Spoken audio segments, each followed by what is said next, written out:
Gašper. I'm hoping that most of you have met me so far. Sorry about the Finns, you weren't at the hostel yesterday. Now first, if you're anything like me, you should be really tired right now. So I'm going to try to warm you up. Could you please at least close your laptops? Not because I don't want you to use your laptops in general, it's just that if they're closed, there's less of a chance that they might get damaged in the next step. Now, yeah, could you move one seat closer to here, and you move one seat closer to there. Is there a reason for that? Yeah, there is. And could you move one seat closer to there? Oh no, actually, there's two of you, 2 seats closer to there. Guys, this is standby. Yeah. No, this is and you guys also like spread out and move closer together. Because the next thing I want you to do, yeah, and the crazy girl, move over there. Yeah. This is going to be fun to try. Okay, now, and you please move closer to her. The idea is, can you all join hands? No, you could. Now you're close enough. Oh, come on, just do this and this. Come on. Exactly. And no,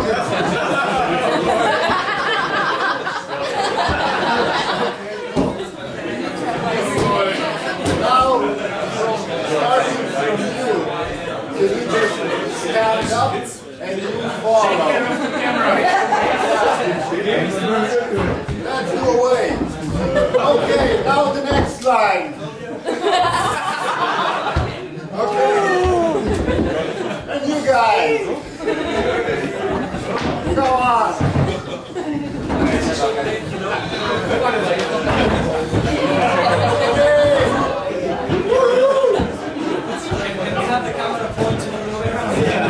Okay, excellent. Give yourself a round of applause. And now let me just murder you with boring stuff. Today I'm gonna, first of all, I'm not gonna talk about Slovenia, that's for another talk. Today I'm gonna talk about using OpenWRT and basically how you can make interesting devices with this tool that's at everyone's disposal. Now, this is the outline, ignore it. Let's start with Linux and embedded Linux in particular. Can just amongst yourselves, the sooner someone comes up with this, the sooner we move to the next slide. So, can anyone here name one embedded device using Linux? Nokia. Raspberry Pi. Okay, that's Nokia. So that would be this Nokia and the Raspberry Pi, and what else was there? Android. Android, okay, I guess.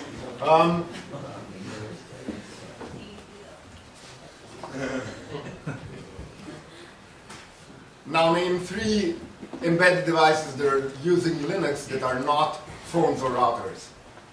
Yesterday's film machine. Yeah, the film machine yesterday. Oh, okay, cool, that's one. Satellite receiver. Oh, okay, satellite receivers. Anything else? RPC. What? RPC from Audi. Okay, cool. So that's, thank you. This was much faster than I could have come up with. Actually, I have a TV at home that also uses Linux. So it's been spreading like flies. Really. If a few years back it was the cool new technology, now it's the plague that's taking over embedded systems. Now the question mainly is, why do people use Linux? One reason is that you get a lot of drivers with the kernel.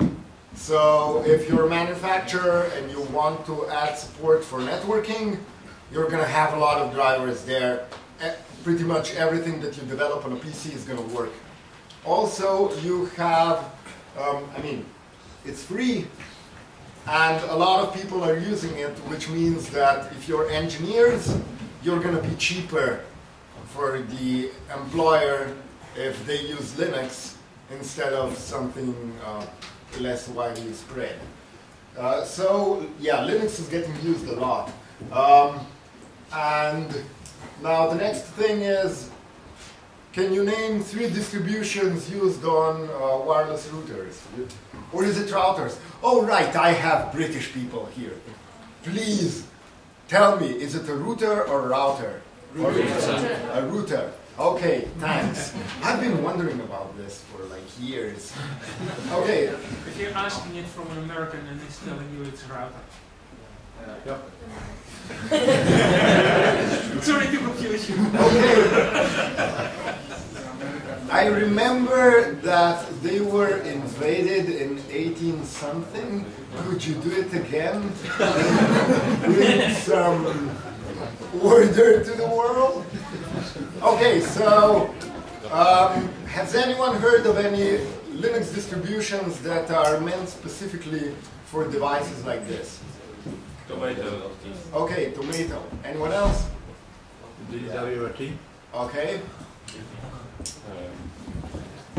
Gargoyle. Oh, cool. There is one that I have not listed. Sorry. Yay. Okay, so basically the idea is, this is a small computer. You can run practically anything on it. But mostly people run, I mean, it runs Linux, it runs from Flash, and mostly people will run one of these distributions, and obviously Gargoyle.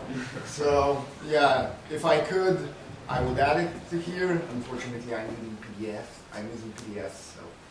Okay. The distributions for devices like this usually have to be really small because they have to fit on, say, 8 megabytes of flash. But yeah, just like with... you missed the wave! Maybe they can do a special one. Yeah, you're going to do the wave now. No, you sit over there. It does better. I can just spread you out. So you move 1, 2, 3, 4. Take care of the cable. Okay, then let's just do it. Could you guys please have hold hands?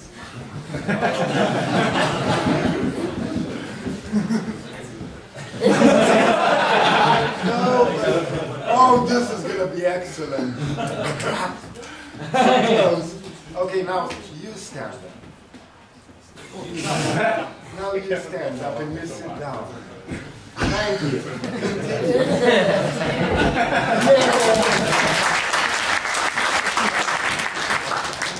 So basically, yeah, that's enough. If anyone else comes in here, let's just ask them to do a wave individually. Not waste any more time. So, on these devices, you can use many different Linux distributions. Usually they're specialized. And most of them actually came out of a small fluke that just randomly happened. A few years back, when Linksys was still an independent company, they wanted to make a good home router. And the funny thing is, they decided to use Linux because it was free. You didn't have to pay for it. And then after releasing the router, some people said, yeah, sure, Linux is free, but there's our code in there, so we demand that you produce the code that you're using. And after a bit of talking and after a while, they were persuaded to release the code. And from there on, other people took that code and modified it and came up with distributions of their own. It was, first of all, it was the only legal thing to do, Secondly, it was more of a mistake than anything else. Probably if the lawyers had really considered the implications, Linksys wouldn't have used Linux, but they did. Their routers sold great. They sold millions, they made millions, and they also came, other people also started writing software for their platform. Back then, it was really difficult to get an embedded ARM system for, say, under 100 euros. Yeah, sorry. Okay, I'll hurry up. No, it's okay. It's okay. Okay, so it was really difficult to get routers for under a few, sorry, not routers, but embedded systems that you had access to for under 100 euros because they were forced to release the source and enough documentation for these devices to be useful. Back then they were the cheapest way to build an embedded system. And even now, this is probably the cheapest way to build an embedded system with wireless. For example, something like this will cost you about 40 euros, and a Raspberry Pi with Ethernet and wireless Ethernet is probably going to cost you about, I don't know, 50 with all the dongles and stuff, and it's not going to look as nice as this. Anyway, if you're going to look for router software, I suggest you check out Viata. It's supposed to be a bit more similar to Cisco products than most other distributions. Okay, now if you're working with the Raspberry Pis, you don't actually have to use router-based distribution. Here's a small list of distributions you could use. Debian is basically a stripped-down version of Debian without documentation included with every package. Gentoo apparently can be compiled, can be used for cross-compiling. I've never tried it. I just remember a few years back reading about this, about their build system supporting it. Raspbian is the Debian most of you are probably using on your Raspberries. And I suggest you check out TinyCore Linux. It's a really sweet little distribution, fits in, I think, about 12 megabytes and has a graphical user interface within 12 megabytes, which is, I think, kind of cool. Now let's get down to the hardware. So I presume, how many of you have ever seen a device like this open? Okay, cool. So the guys who haven't, come by later, or just take a hammer, smash one of your own. They're really easy to get into. So this, how long do I have to hold it for? Okay.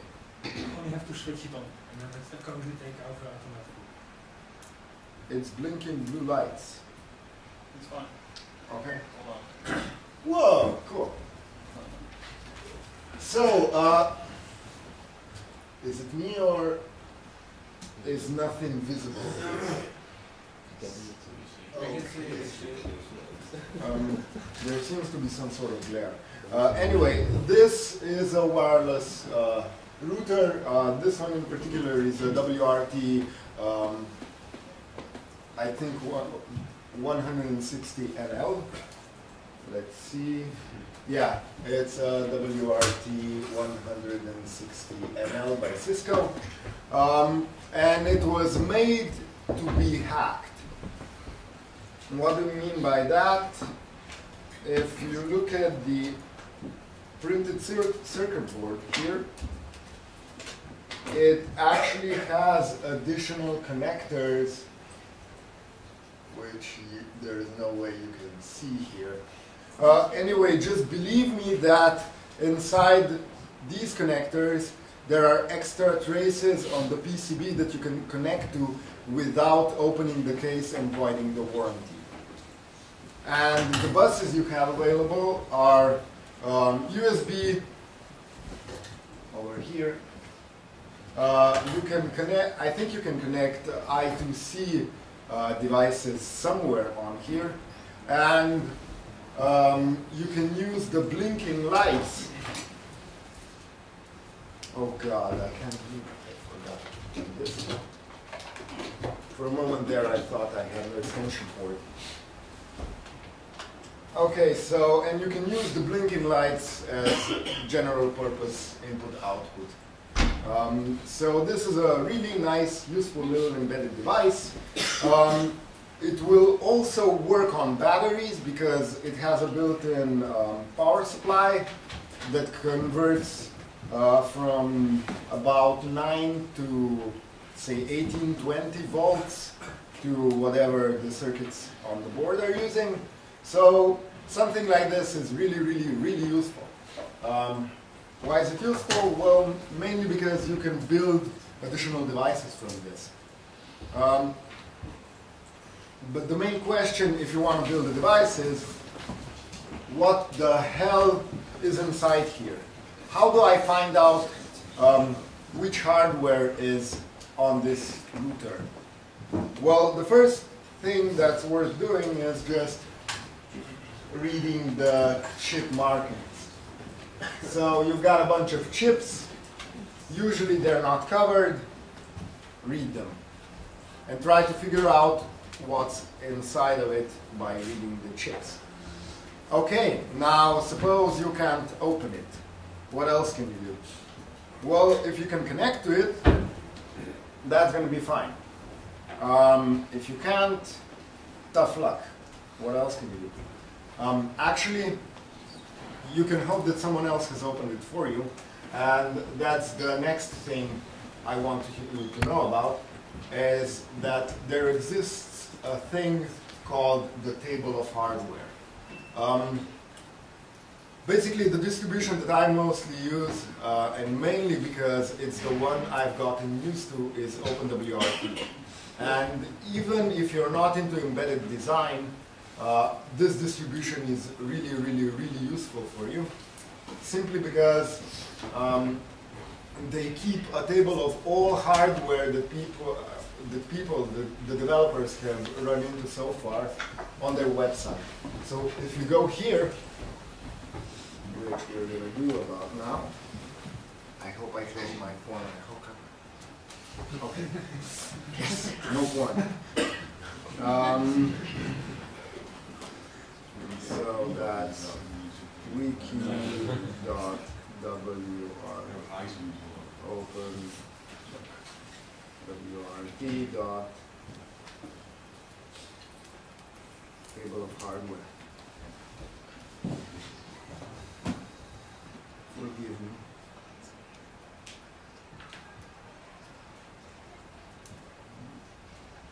There's a bug in Debian that stops networking whenever I close the lid. I hope they're going to get it fixed soon, but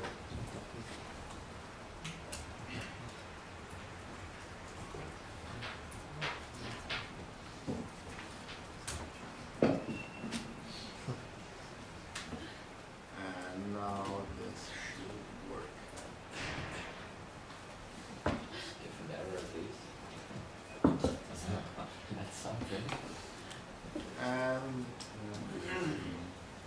And it's opening.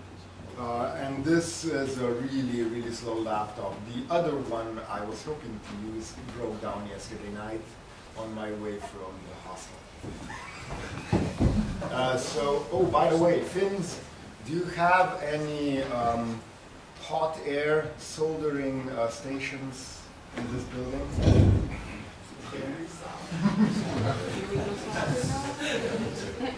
Do you? I mean, I could use one later. I need to resolder the graphics chip. It's an NVIDIA. It's practically falling off. So anyway, this is the table of hardware. So before any of you buy a new wireless router, I suggest you take a look at this.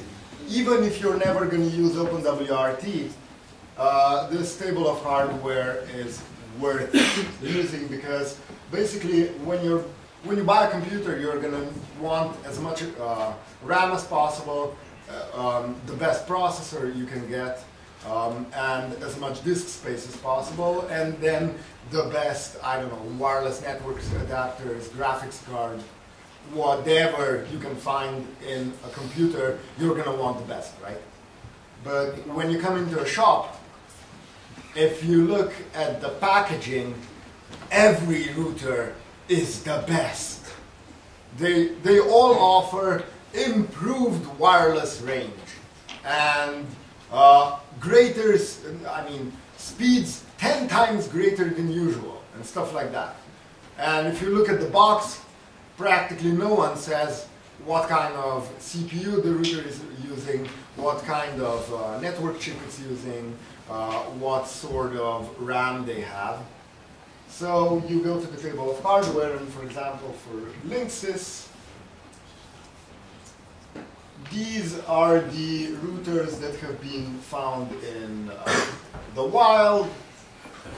This is a status whether they're supported by OpenWRT. So if we look at WRT 160NL, we see there are a bunch of versions, and under here there should be information about what's in, yeah. So you have the switch, here's the architecture, which Ethernet chip it's using, does it have serial, does it have JTAG, basically everything you want to learn, you've got it in here. Okay, so this is really useful. If there's anything you learn from this lecture, it's that you should consult the table of hardware. Now, the next part of my lecture, how much time do I have left? You have an hour in total, so we started at 9 o'clock, so you should be finished around 10, is that possible? The question is, what time is it now? I don't know. Oh, half time. Okay, then I guess I have enough time. Okay, now, when you're working on systems like this, the main thing is you're going to try to get it to work, right? So it would be good if you knew how Linux is actually booted. Now, first, an overview.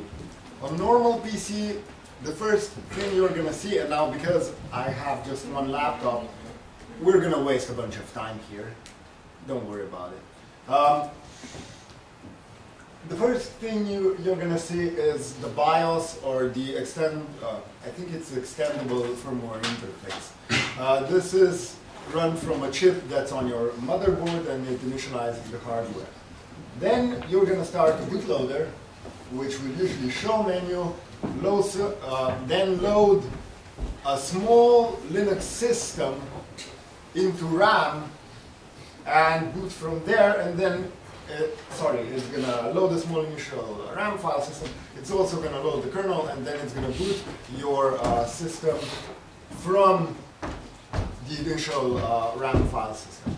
How many of you have ever unpacked a RAM file system? An initial RAM file system. Okay, that's so sad. What do you guys do in your free time? Isn't this what everyone does? Okay, and now because I only have one PC, and it's the only one I can use for a demonstration, we're going to take some time, I'm going to take a bit of your time rebooting my computer. And in the meanwhile, I can explain why this is a good idea. Why even have a small file system that you load during boot and then boot your system from if you already have a system on disk. Well, back when I started using Linux in the 90s, it was not that way. What you did back then is you just took your kernel, you loaded it, and you booted the system. And it was good, and it was fast. The only problem was that, okay, so the system booted on your computer. Now, what if you move this to a friend's computer? Well, as long as the chipset was the same, it was fine. as soon as your friend had some weird hardware configuration, it no longer worked. And now suppose your friend actually had a computer with oh, this was too fast. Suppose your friend actually had a computer with let's say a network attached SCSI controller. How would you support that in your kernel? Well, you'd have to build the drivers into the kernel, right? And now suppose you're making a Linux distribution. How do you support all the hardware in the world? You can't. The kernel would be too big. So the solution is initial RAM file system. So let's just, okay, sorry.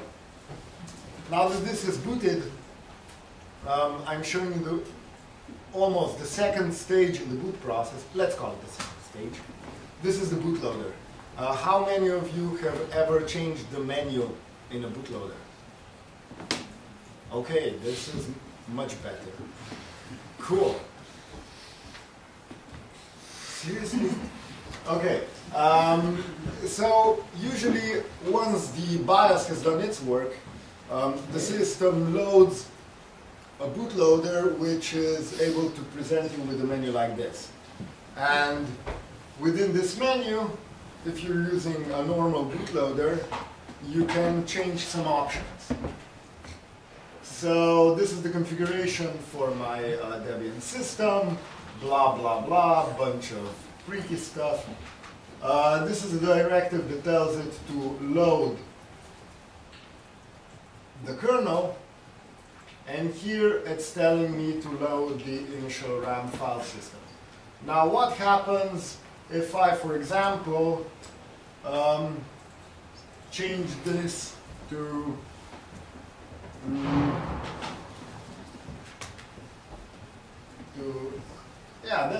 this should be fine. If I change my root file system, so the system that I'm supposed to be booting from, to something that really does not make sense.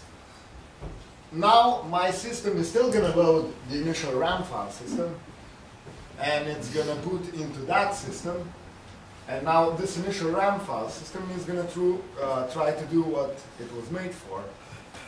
Like I said, if you have a kernel, if you want to have support for all the hardware in the world, you have to somehow get it into the kernel, but you don't want to have it in your kernel when you boot your system. So the solution is create a small image of a Linux system which contains pretty much every driver you're ever likely to use. Okay, so I've edited my configuration and I'm just going to boot it. Oh, sorry, I think it was a bit too far out of. Okay, this should work. By the way, the root is the device that the system is supposed to boot from, and yeah, this one doesn't exist. So now we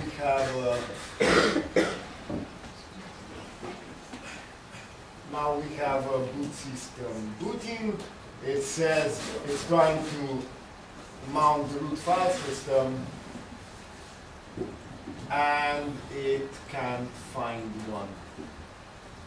It's probably going to try to do this for a few more seconds, and then I should be able to access the initial RAM file system. So this is what happens when you boot a normal Linux system. Yeah, see, this is the initial RAM file system. And I can do stuff here. In theory, if we had enough time, I could actually mount the actual root file system and work from there. I could repair my system. I could do pretty much anything in here. It's just a small Linux system. Now, if you're using a router, the situation is a bit simpler. Because when you're using this, you're usually not going to be connecting new devices that you need to boot to this sort of hardware. So what the system here does is it goes directly from a bootloader to the Linux kernel, and then to the Linux kernel then uses the rest of the system. Now, next I'm going to try to connect to this while I'm standing here waiting for the computer to reboot. Could one of you please go onto the internet? Yeah, you seem to be looking at the internet, and tell me the pinout of I think, yeah, of J3 on a WRT 160 NL. Seriously, I'm not going to do Why not? that. Taking notes. Oh, okay. Is there anyone here with a running laptop connected to the internet that could just look up the pinout?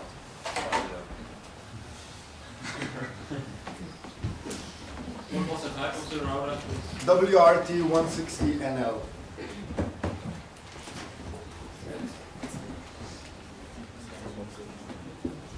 I think it was... Okay, so what do I have here? This is a simple serial to, USB to serial adapter. These things cost like €5, probably. I actually bought this one for a Siemens phone I had, I think about 10 years ago. And then just cannibalized this. Okay, so... Gašper, yeah. What things did you need to know? I need the position of the TX, RX, and yeah, that's it. TX and RX. Oh yeah, and the ground, obviously. But I think the ground is the one... No, what I'm doing... What? Okay. Let's just connect this. I think the ground was here. And I'm really not sure about the TX and RX. The ground is the first, then RX is the third, and TX is the fourth. So this would be... Okay, let's see what's right.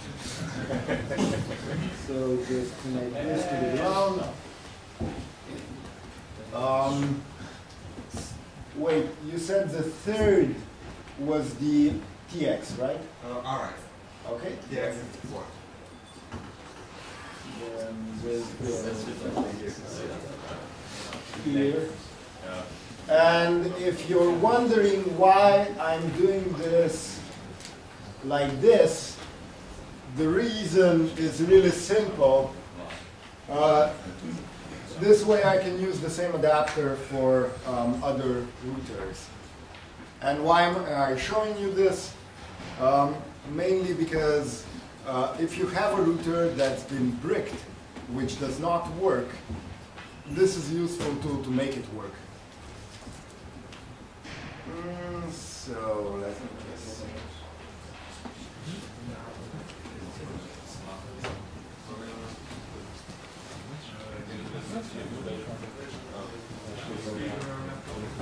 Yeah, I know.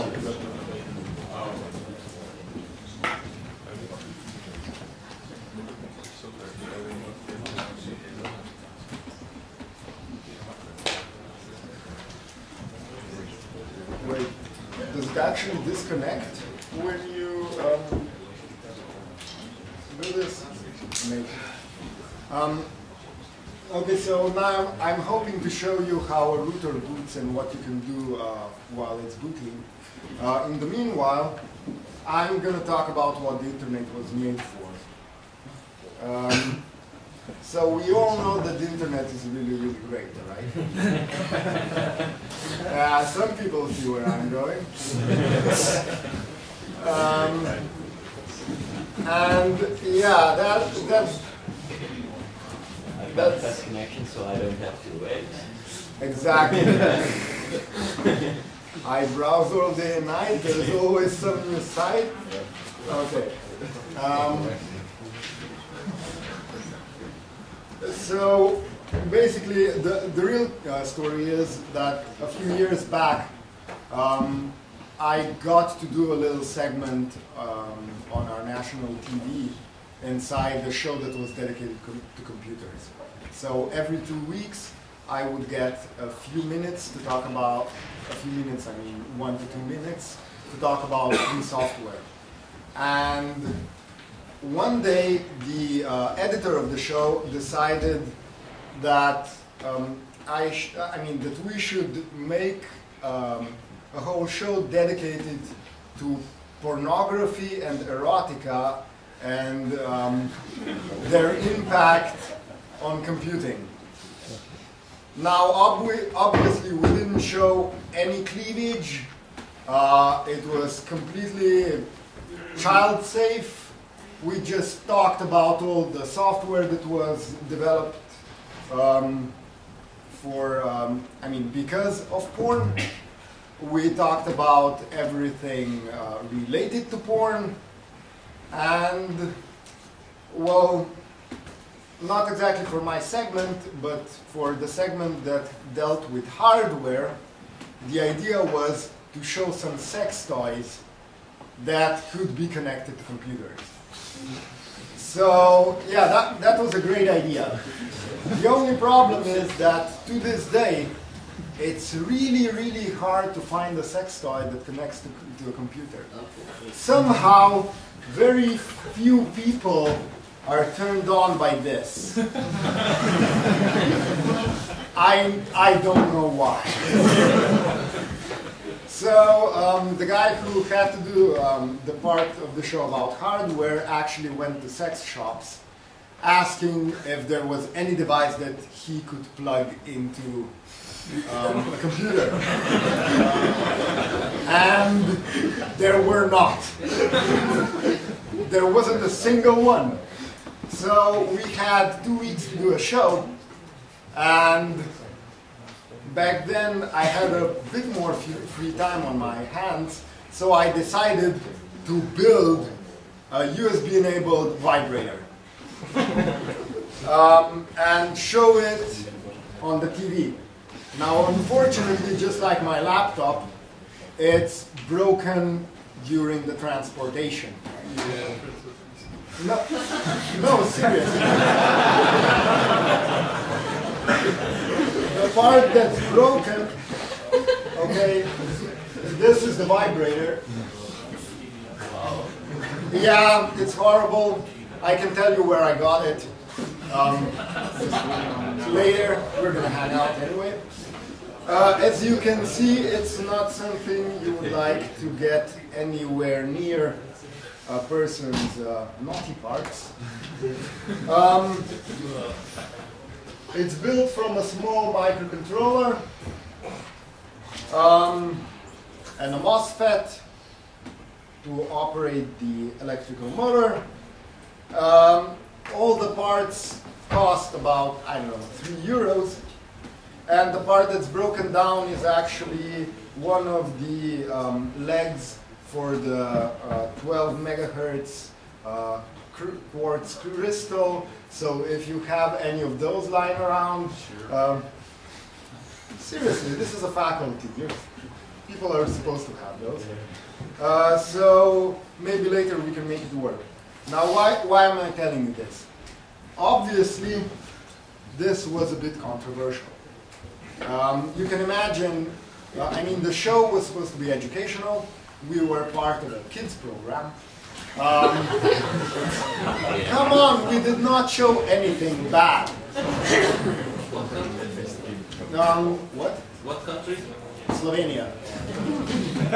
No, Oh, But you okay. can always replace the vibrator with a toothbrush that's doing the same. Exactly. That was the point. So with the show, we got two types of emails afterwards. One type was angry parents. They were not amused. And the editor had to go talk to the higher-ups, and the higher-ups checked the show, and they found that yes, there was nothing wrong with it.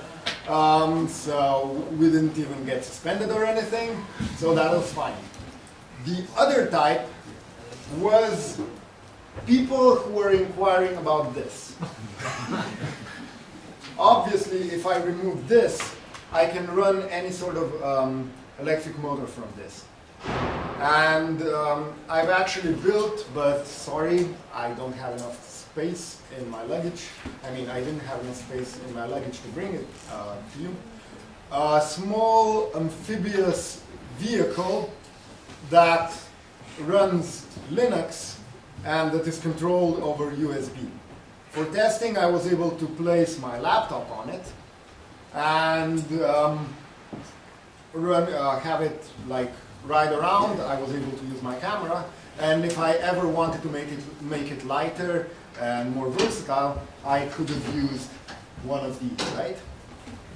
So yeah, there is a point to the vibrator, and about 20 of our viewers actually got the point, which is this is an electric motor that you can control over USB. And you can do a lot more with USB. For example, you can, wait, excuse me, I'm gonna switch to the computer right now.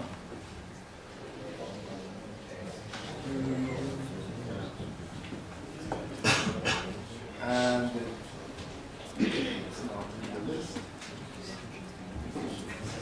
So basically you can do pretty much anything you want if you have a small Linux computer, a small embedded system that you have total control over. 5 to 10 minutes. Okay, that's that. Then let me just go through the pictures as fast as possible. So that would be the project. HESUDI lecture OpenWRT. Okay, so you can do pretty much whatever you want. I've built a small card that used to be remotely operated. Now it can run on a router. Another thing I do is I'm into improvisational theater.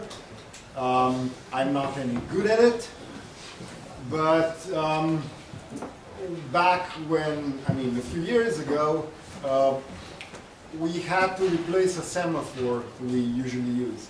The thing is that, well, when you're on stage, you often don't know what time it is, and it's good to have some sort of indication of what time it is. So for the troupe I'm with, I built something like this. This is a wireless router. On the other side, okay, these are the connectors. And I have to tell you that I'm really grateful to my friend who took these pictures yesterday evening. They had to go to the theater just to take these pictures.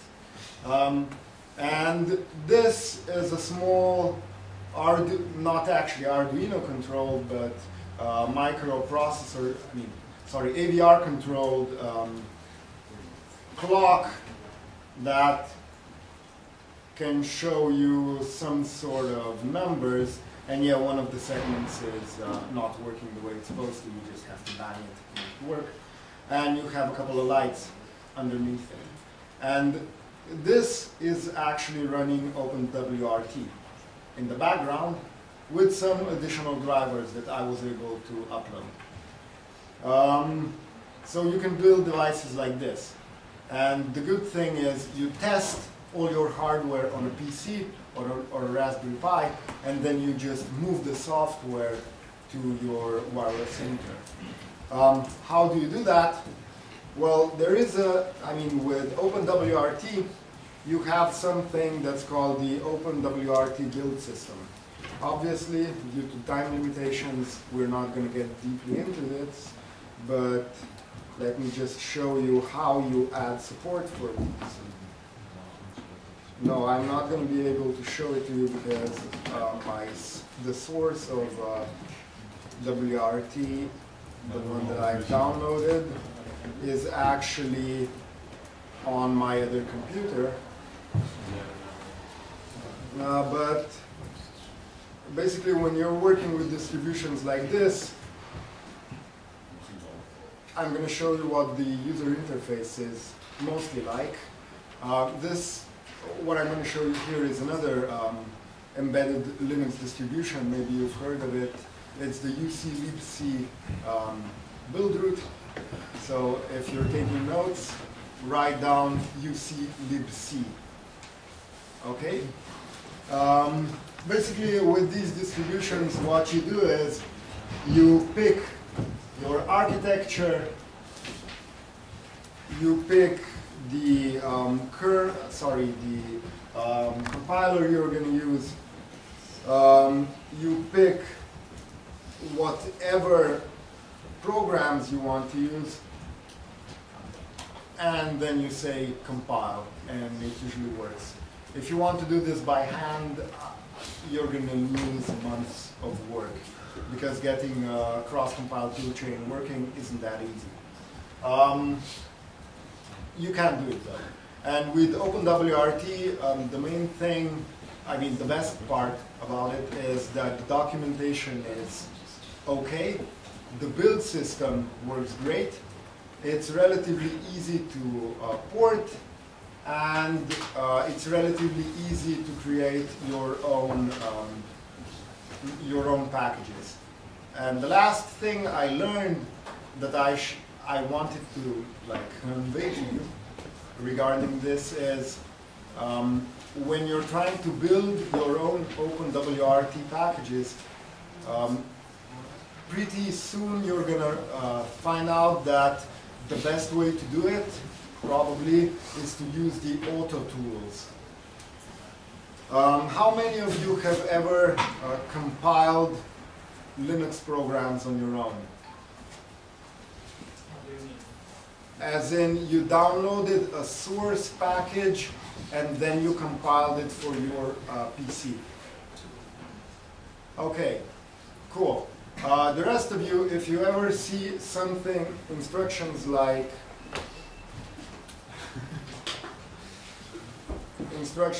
this, okay.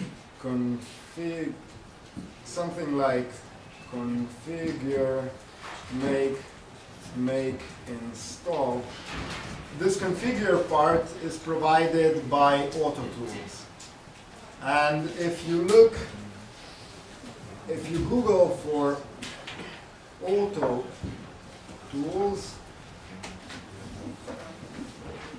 you're going to get a bunch of hints, especially stuff like tutorial for beginners, AutoConf, AutoMake, stuff like this.